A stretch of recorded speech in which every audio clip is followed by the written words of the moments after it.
William had secured the crown, but ruling England required far more than wearing it. Across the kingdom, the Normans began reshaping the land itself.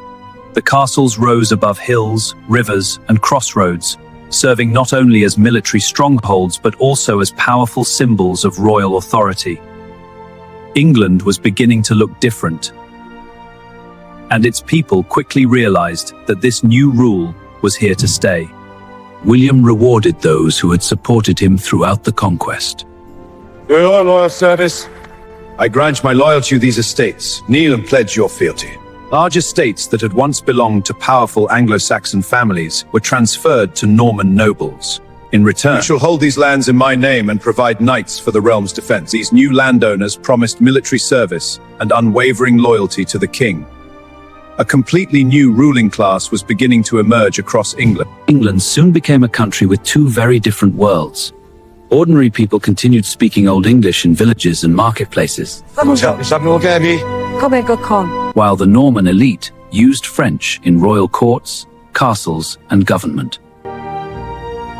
Mes chers amis, nous devons discuter des affaires du royaume. Over time, these two languages influenced one another, shaping the English language that millions speak today.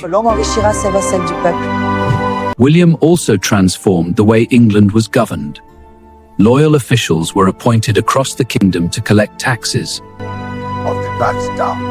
force royal law, and manage the king's lands. Royal authority became stronger and more organized than ever before, and devised and laying the foundations for a more centralized system of government. Within just a few years, England had been transformed. Its rulers, language, architecture, government, and society were all beginning to change under Norman rule.